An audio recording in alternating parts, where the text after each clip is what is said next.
cosas bastante interesantes, muy amena la plática del maestro Emilio. Y bueno, pues vamos a redondear. Ciertamente, platicaba yo con la maestra Chayo que la vida pasa, nos pasa, y somos jóvenes en su momento, que al menos yo así lo fui, que pues tuve a mis maestros que la verdad siempre me tendieron la mano, sí, siempre recibí bondad de ellos y regaños también, y había de todo como siempre, ¿no?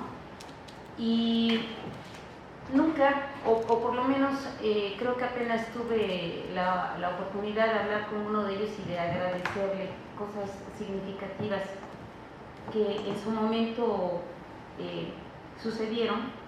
Y bueno, pasaron muchos años para que yo le pudiera decir gracias. Afortunadamente lo pude hacer. Y le comentaba yo a la maestra Charín que no, en otros casos no lo reflexioné como joven, como estudiante, y sin embargo sí recibí la deferencia de algunos de mis maestros, ¿no? De alguna forma este es el momento para decirles gracias hasta donde me puedan escuchar ellos. Y bueno, voy a platicar algunas cuestiones también acá que sucedieron durante mi vida de estudiante. Y bueno, la primera que quiero comentar son esos momentos en que de repente, bueno, vemos a nuestros maestros allá, ellos dando sus clases, nosotros de este lado, y ahí apurados, haciendo lo que se nos pide para crecer como estudiantes. En esa ocasión, bueno, yo tenía una compañerita que se llama, que jamás le puedo encontrar, así que si alguien la conoce y me la contacta, estaría súper sensacional. Se llama Lupita Líbano González. Ella era una maestra de preescolar. Yo creo que fácilmente me llevaba unos 20 años, bueno, ahorita yo creo que también me lleva los mismos 20 años.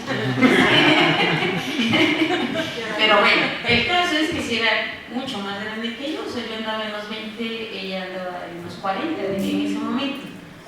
Y bueno, como entrábamos a solfeo, ella era una persona muy desenvuelta, muy platicona, y entonces hablaba con un maestro, se llevaba mucho con el maestro Benjamín Che, se llevaba muchísimo con el maestro Eber, y de allí salían las cuestiones de, oye, pues vamos a comer, y pues órale, ¿no? O sea, imposible que yo de mi parte saliera eso. Entonces un día llegamos a la clase con el maestro Eber, y realmente desconozco por qué no había clase, pero salió la cuestión de que fuéramos a comer. No, porque pues a eso íbamos, ¿no? No sé, desconozco. El caso es que nos encaminamos, nos fuimos a comer, no sé a dónde realmente, no sé tampoco qué comimos, pero sí lo que me ha quedado en la memoria, que era un momento muy particular el que iba yo a vivir en ese momento.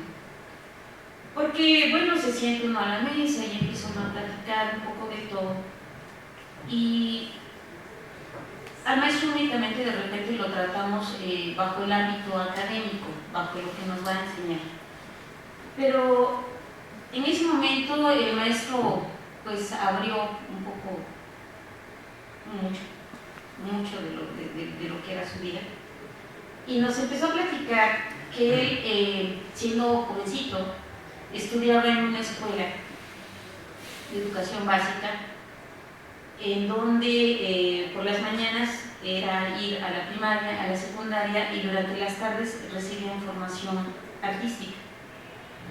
En esta escuela también se encontraba Plácido Domingo, eran compañeros. Y esta escuela era auspiciada por el Instituto Nacional de Bellas Artes.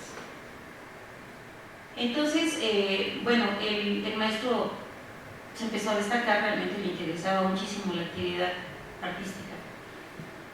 Y se destacaba tanto dentro de esto que ganaba concursos internos, ganaba cuanto concurso se le presentaba, Y entonces sus maestros que le estaban dando clases allí, pues ya le dejaban la cátedra.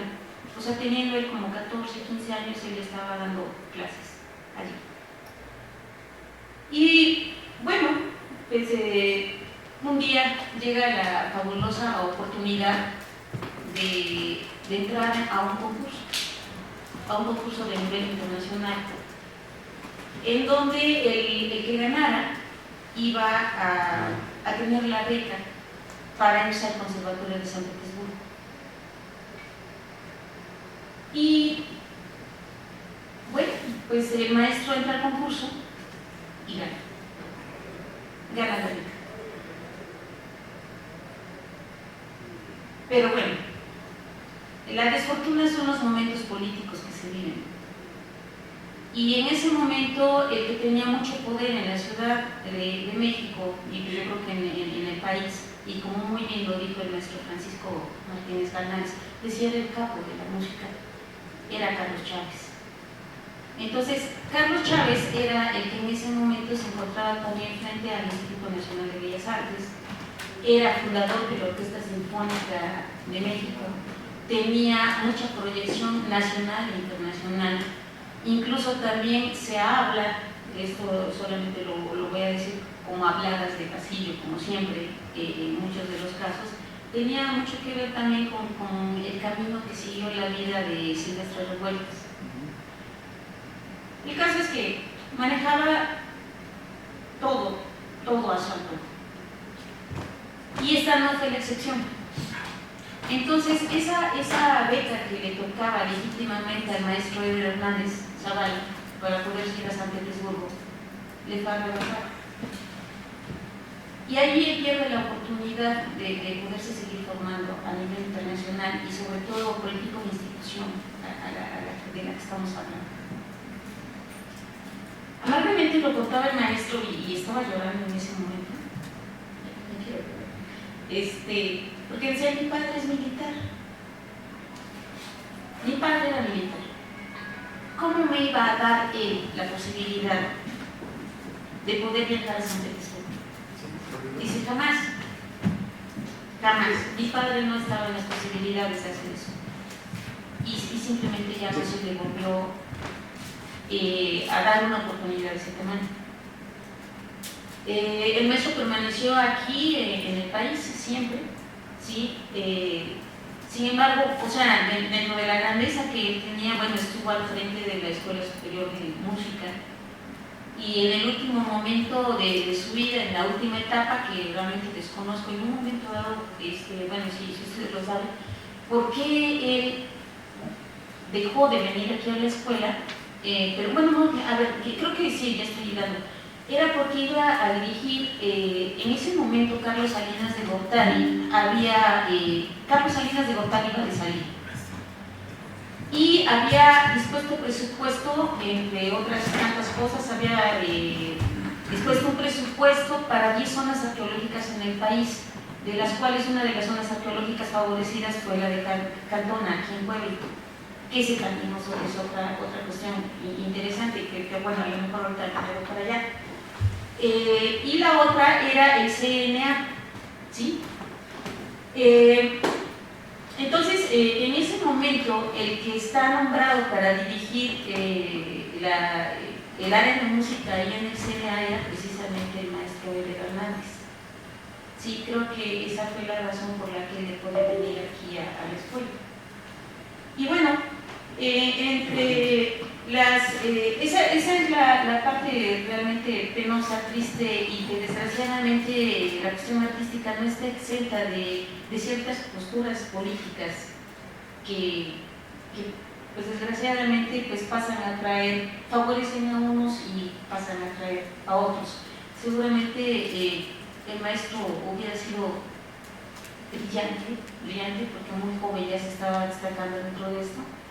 Y lo es en nuestro ámbito nacional, pero bueno, fue una manera sumamente arbitraria de cortar las alas a una persona con un futuro verdaderamente prometedor.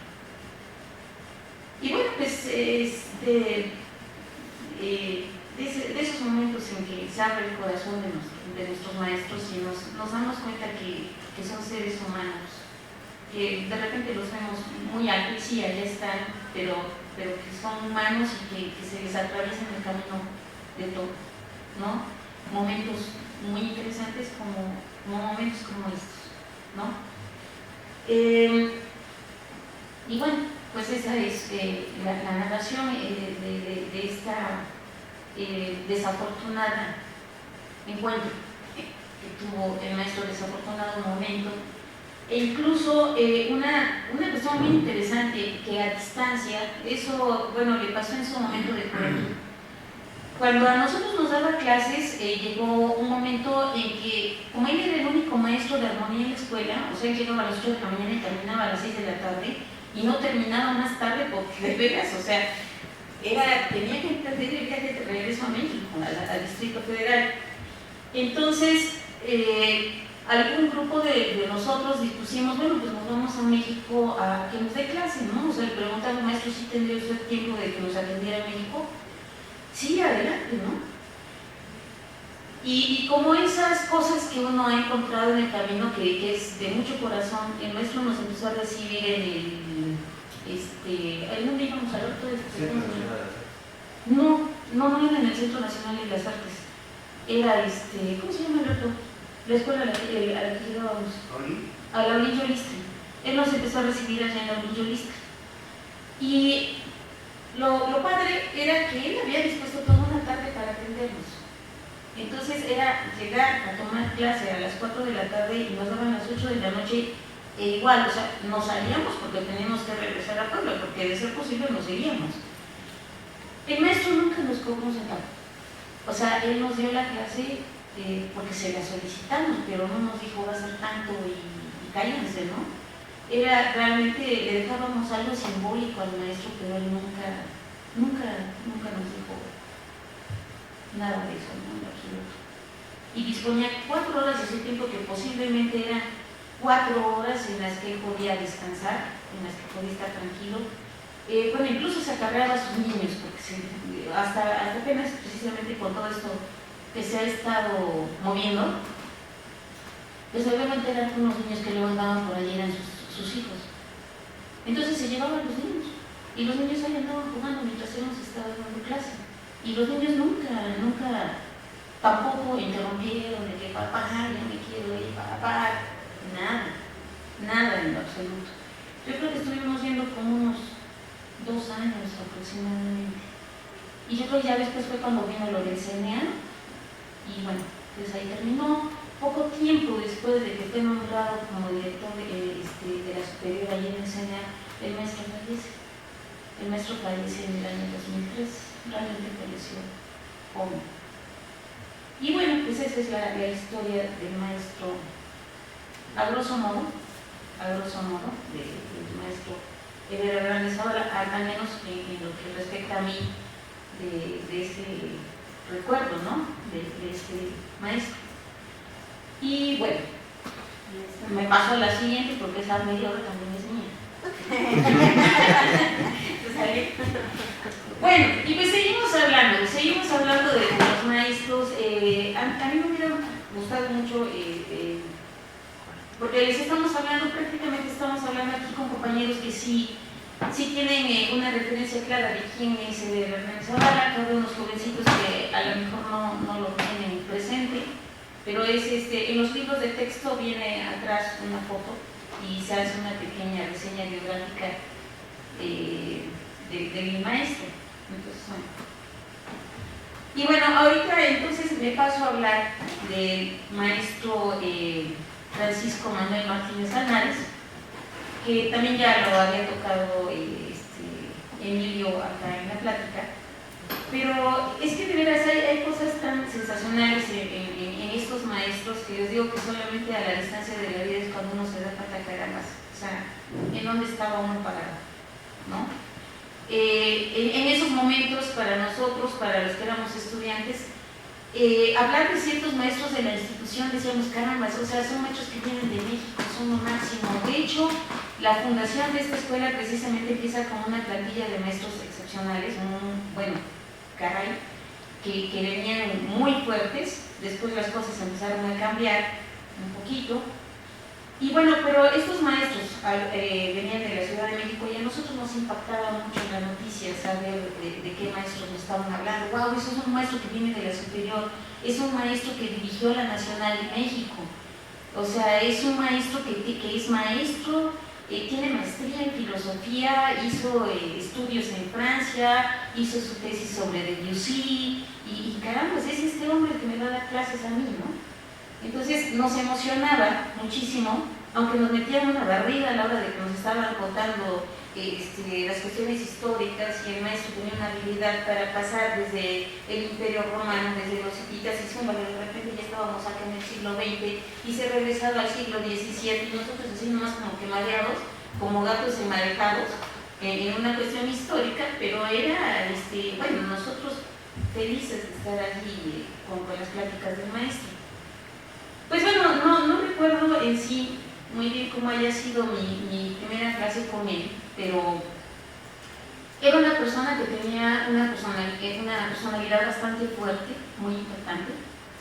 Tenía unos ojos azules, que yo le puse ahí unos ojos azules profundos, porque si se te quedaba bien, así como que querías darte la media vuelta y decir, ya me voy, ¿no? O sea, pero conforme lo fuimos conociendo, bueno, era un amor el maestro, realmente. En las primeras clases que nosotros tomábamos con él era muy peculiar el asunto, porque contaba sus chistes, empezaba a reír y todos nos empezábamos a reír y de repente se quedaba serio y nosotros nos quedábamos en el cielo viendo o me pongo serio también, o sea, era una cosa terrible, o sea, era un trancazo emocional allí. Qué terrible. Sí, o sea, era muy fuerte, o sea, porque además era un cambio súbito, no era que se le fuera apagando la risa, era cortar. Y nosotros quedábamos como piedras allí. O sea, bueno, en las primeras clases ya después ya estábamos más confiados y nos podíamos seguir riendo. A veces pienso que se divertía con eso. A veces yo pienso que era una diversión así medio rara, ver cómo nos dejaba, ¿no? Pero bueno, era chistoso todo esto. Y bueno, las historias que cuenta Emilio, sí, de repente sus cariños eran excesivos, porque sí llegaba y era un mijito, y bueno, sobre todo los varones, a las mujeres no nos trataba así. Sin embargo, sí se enojaba de que Alberto le metía esos trancazos al cine regañado, ¿no? Entonces decía, no trates así a tu compañero. Entonces, bueno, pero bueno, yo aquí les quiero decir que era una persona con mucha bondad, porque no sé si los traía desde México o pasaba a Sanborns antes de darnos clase, pero llegaba con unas latitas de dulce que parecían como unos dulcecitos con unos salvavidas, y llegaba con sus dulcecitos y en cada clase pasaba el trastecito y nos daba un dulcecito para empezar la clase. Eso era lo mínimo, porque llegando a la etapa navideña, por ejemplo, tenía la habilidad de mandarnos tarjetas navideñas a nuestros domicilios con alguna felicidades Betty, felicidades Pedro, felicidades, pero no nada más eso. O sea, al regresar de vacaciones venía con su tambache de libros nuevos. No los estaba desechando ni nada, eran libros nuevos. Sabía qué era lo que estaba estudiando cada chico, que era uno guitarrista, que el otro era pianista, que el otro le interesaba esto, que le interesaba el otro. Y a ver, amiguita, este es para ti. Y a ver, compañero, este es tuyo. Y entonces empezaba a repartir libros el maestro. ¿Sí? Era una cosa, bueno, sensacional. Y incluso una vez me contaban unos compañeros que se lo encontraron en la FAM, en la Facultad de Música allá en México. Ni siquiera eran sus alumnos, porque como que le tenían miedo, entonces no entraban a la clase. Pero rockeros, por cierto, rockeros, y se los encontró allá el maestro sí los identificaba, aunque no eran sus alumnos, pero sí los identificaba. Entonces se los encuentra allá y muchachos, ¿qué hacen acá? ¿Qué sabe qué? ¿Ya comieron? No, pues vayas a comer, y se saca el dinero y les da, ¿sabe? Vayas a comer, muchachos. No, entonces, bueno, o sea, era como que muy empático, como que sabía que éramos estudiantes, porque, o sea, no tenía el mayor reparo en un momento dado en soltar un poco de lo que traía, ¿no? Pero bueno, voy a la siguiente historia, en donde el maestro Martín fue mi compañero de grupo en esa clase, y lo vamos a ver así, y no hay más datos. Estábamos tomando una clase juntos, y bueno, llega el examen final, y empieza una evaluación, y el maestro dice, ¿sabes qué, Leticia? Tú no puedes presentar el examen. Quizás. Y se empieza a armar ahí el San Quintín, ¿no? Porque, ¿cómo que no voy a presentar el examen? No, tú no puedes presentar el examen. Y va. En eso, ya me estoy agarrando en discusión con el profesor, y entra el maestro Hernández. Nota que allí ya hay una discusión, y se sienta, tranquilo, no dice nada. Y yo agarrándome con el otro, ¿no? Con el otro maestro. Y bueno, o sea, se armó una cosa terrible, de veras un zafarrancho. El maestro no dijo absolutamente nada, estuvo escuchando.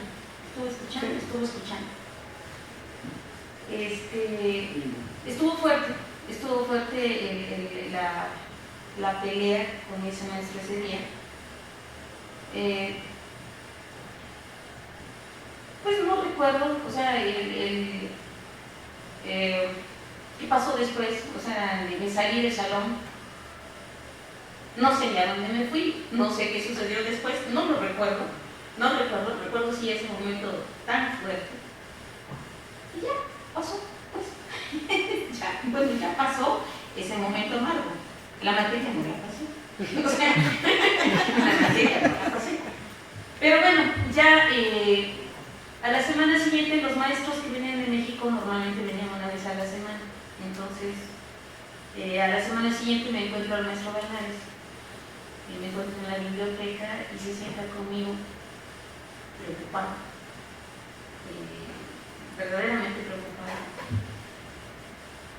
Tierno también el hombre, y me pregunta cómo está el día. Digo, mal, maestro, mal. No lo debí de haber hecho, no lo vuelvo a hacer, nunca lo volveré a hacer. No te preocupes, hijo, no te preocupes. Yo ya hablé con mi maestro, ya se soluciona el problema. Y yo me lo quedo viendo y dije, ¿cómo? Pues ya pasé la materia. ¿Cómo pasé la materia? Yo creo que algo así también a él le atravesó, que me estaba atravesando por la cabeza, ¿verdad? Y entonces me queda bien y me dice, el próximo semestre te recibo en su casa.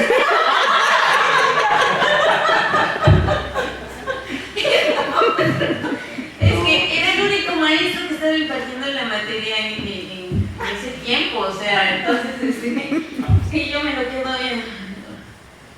Y en efecto, o sea, sí, la verdad, ambos maestros, o sea, bueno, o sea, mi agradecimiento enorme al maestro Bernales, porque sí, de veras intercedió. De veras estuvo callado todo el tiempo escuchando toda mi perorata de alegato con el otro maestro. El otro pues también tenía su razón, o sea, a estas alturas de la vida, yo sé que tenía la razón. Qué bueno que me reprobó, se me quita. También yo tenía mis razones. Pero bueno, él era el maestro. Y el respeto, pues, a quien le debe ser. Pero bueno, el maestro le solucionó la vida y me dijo, ya, no te preocupes, el maestro te vuelve a recibir en la clase el próximo semestre. Y bueno, no había opción, era él o era él, punto, se acabó. Entonces, bueno, o sea, y yo podría contar cosas un poco más a fondo que recibí del detalle del maestro, que realmente le agradezco y me arrepiento muchísimo de no haberlo escuchado. Pero yo agradezco esa parte porque se convirtió, aunque inmerecidamente, en mi guía, en una persona que te daba consejos, ¿sí? Y en una persona que si era necesario ayudar, ayudaba, y ahí estaba contigo de forma incondicional y de una manera verdaderamente entregada. Yo a estos dos profesores les agradezco mucho de mi formación, y hay muchos maestros por mencionar y había muchas cosas por contar. Dentro de lo que uno pasa en la escuela, y les digo que la juventud, en mi caso creo que la juventud no me dio la oportunidad para poderlo agradecer en ese momento, pero en este momento sí lo puedo hacer y se los agradezco enormemente. Pues eso sería mi plática, les agradezco.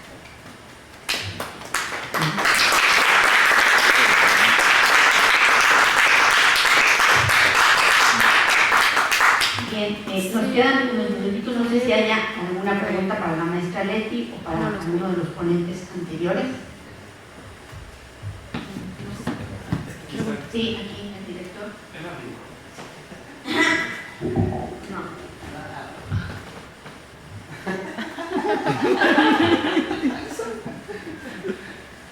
Otra pregunta. El que sigue. El que sigue. ¿Qué pasó, Carlos? Digamos, maestra Leti, ¿qué reflexión podrías darnos de los maestros de aquella época, porque era una generación distinta, no muy distinta a la nuestra, que podríamos aprender en un momento dado quienes actualmente somos docentes, que pues más o menos andamos en la rodada, ¿no? Entre los 35 y 55 años, ¿no? Que podríamos aprender de los profes que en su momento estaban cuando tú te estabas formando. Fíjate que ahorita me hiciste pensar en algo que me sigue brincando hasta la fecha. En esa época, estamos hablando precisamente de la caída del muro de Berlín, que hace rato el maestro Miguel estaba tocando. En ese momento, cuando se estaba dando la caída del muro de Berlín, nosotros acá en la escuela teníamos dándonos un curso a un maestro alemán que se llama George Herger. Entonces andábamos muy movidos ahí con el profesor y que no sé qué.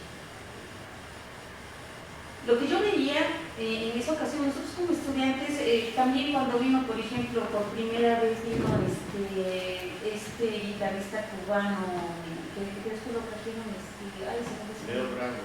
Leo Brauer. Yo les puedo decir, o sea, era el maestro Leo Brauer lo iba a traer Miguel Limón. Entonces Miguel Limón andaba, es que iba a venir Leo Brauer. Y nosotros alborotados, o sea, los alumnos, es que iba a venir Leo Brauer, ¿no? Entonces Leo Brauer llega a la escuela, creo que por primera vez, acompañado de Miguel Limón a las 2 de la tarde. Yo lo que les puedo decir es que había una palomilla de chamacos ahí detrás de Leo Brauer, pero no hubo una palomilla de maestros que lo recibieran. A mí eso me pareció grave, lo veo a distancia y me sigue pareciendo grave. Que no hubiera un maestro, a mí a veces me parece que son momentos como de humildad académica que de repente como maestros no estamos teniendo. Entonces, Leo Brauer entró por el edificio, como cualquier hijo de vecino, uno más una palomilla de chamacos ahí pidiéndole el autógrafo, y así como entró, así se salió. No hubo una autoridad, no hubo un maestro, no hubo nadie más que se le acercara a Leo Brauer. En esa ocasión fue bastante triste. Regresándome a esta cuestión de George Herger, que también andábamos una palomilla de chamacos allá locales, que wow, qué novedad, un maestro alemán dándonos acá un curso de composición y no sé qué cosa. Resulta que los maestros que entraban a la plática de este maestro fueron Eber Hernández y Francisco Manuel Martínez Galán. ningún otro profesor se presentó. No por otra cosa, no por otra cosa, sino que estamos haciendo en una cuestión de repente de compartir lo que viene a ser realmente lo académico, ¿no? Entonces, pues para nosotros como estudiantes resultaba muy emocionante ver a nuestro maestro Eber allí metido en las pláticas, y bueno, el maestro Eber tendía mucho al sarcasmo.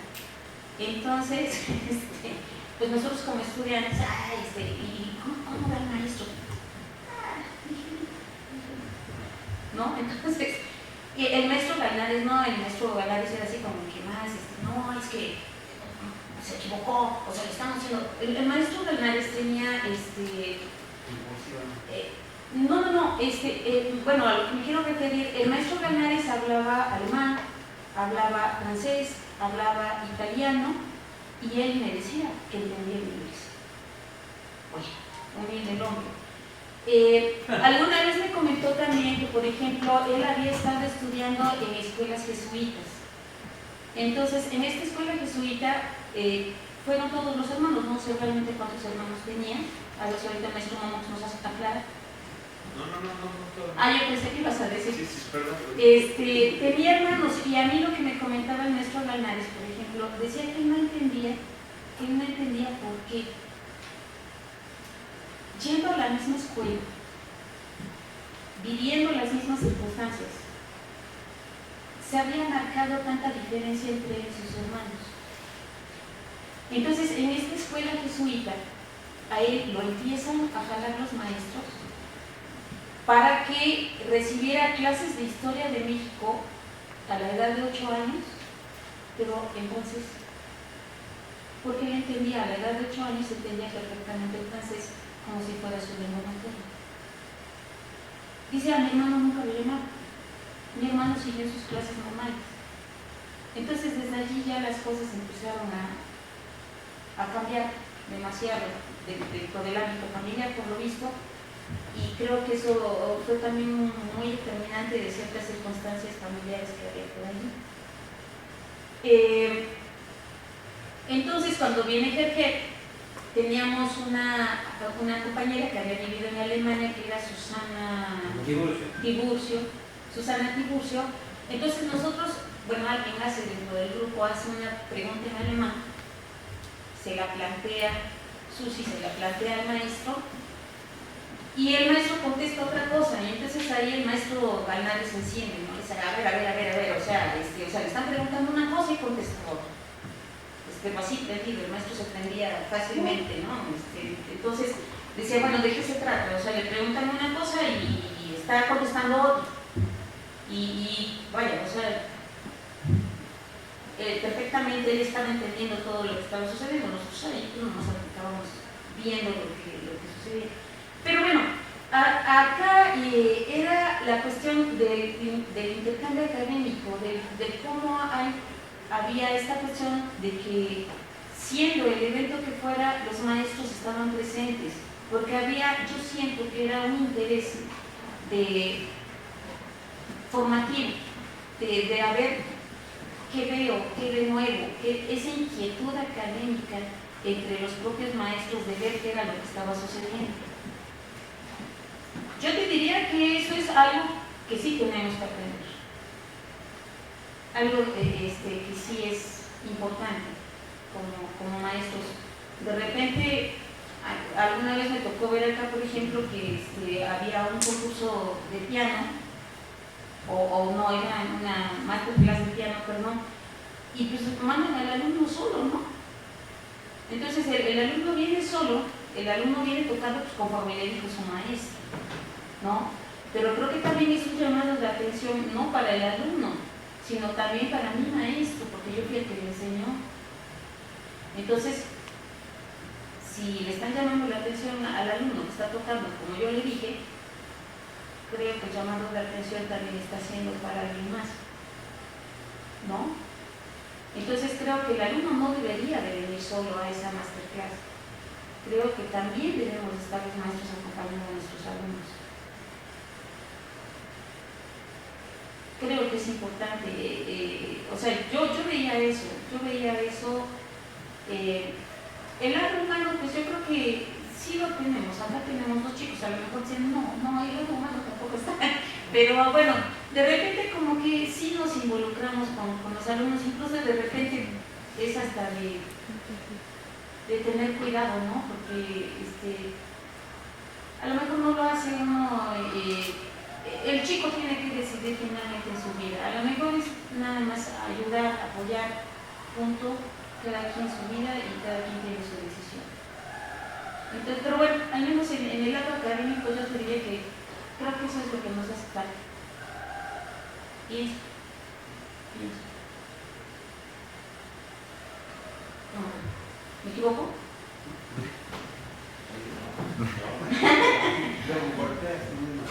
No. Eso lo dejó mi papá. ¿Alguna otra pregunta? ¿No? Oh, sí, nos regañan ahí.